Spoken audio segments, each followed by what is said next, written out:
I want to introduce my wife, Mary Richardson Kennedy, who is part of your community. She's a green designer and has been for many years, and she worked formerly for Parrish Hadley, but a number of other firms, and had the contract when during the Clinton administration when the Naval Observatory, which is the official residence of the Vice President of the United States, was undergoing its first remodeling in a century. It's always been occupied by the Vice President, and this was an unusual situation because Gore already had a house in Washington, D.C. from being senator, and so they took that opportunity to remodel it, and he wanted it remodeled green, and Mary got the contract to do that, but she's done a lot of other really extraordinary stuff. So Mary, will you just stand up and let people take a look at you?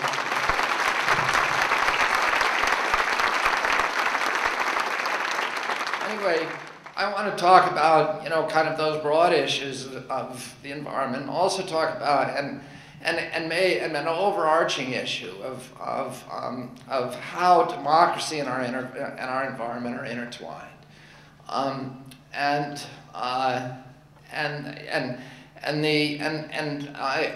the issue about kind of the overarching issue of the corrosive impact of excessive corporate power on democracy, and particularly American democracy at this time.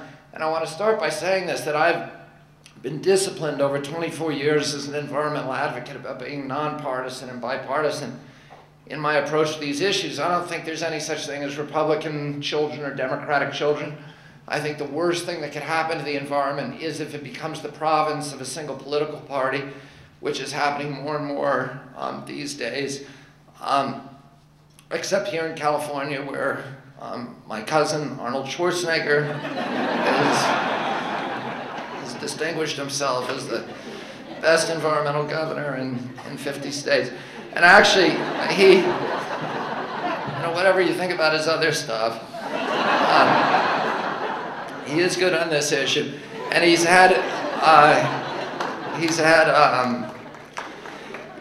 some influence. I was just in Florida a couple of weeks ago, where there's another Republican governor, Charlie Crist, who's a terrific guy, and is also, using Arnold as a model, has distinguished himself as a very, very strong environmentalist, and he just did a great conference on global warming in Miami, and hopefully with some people like that, they're going to bring the old Teddy Roosevelt conservation tradition back to the Republican Party again, which I'm looking forward to that day. But you can't talk honestly about, that is not the trend nationally, sadly, and you can't talk honestly about the environment in any context today without speaking critically of this White House. This is the worst environmental White House that we've had in American history on the environment.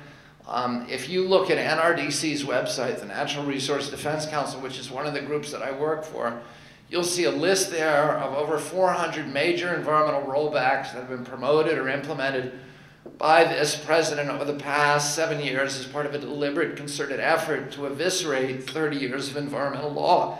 It's a stealth attack. The White House has used all kinds of ingenious machinations to conceal this radical agenda from the American people, including Orwellian rhetoric. When they want to destroy the water, they call it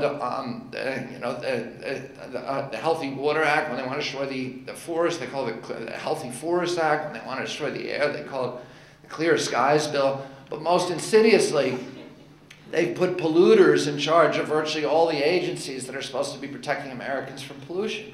The head of the Forest Service is a timber industry lobbyist, Mark Ray, probably one of the most rapacious in American history. The head of public lands is a mining industry lobbyist, Stephen Griles, who believes that public lands are unconstitutional.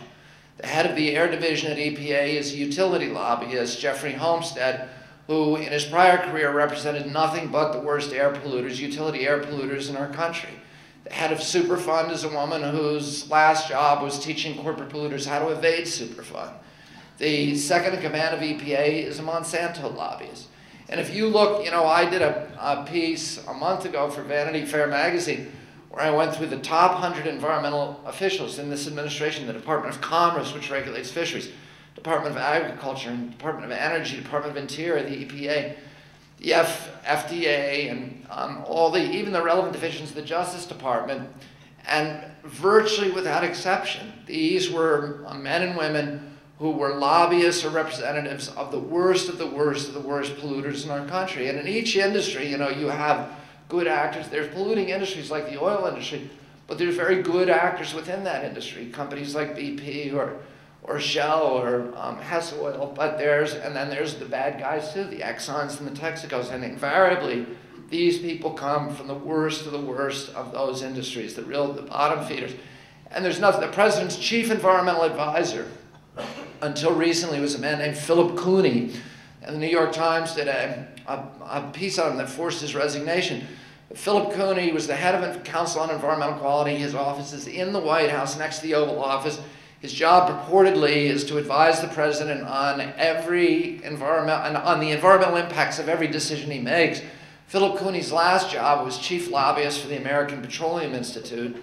And as it turns out, his principal preoccupation over the past 7 years has been combing through every federal scientific document issued by all the different agencies of government and removing and redacting damaging or inculpatory statements about the oil industry and the coal industry. He suppressed 12 major studies that you and I paid for, taxpayer-funded studies on global warming, all to protect, you know, his colleagues in his former industry.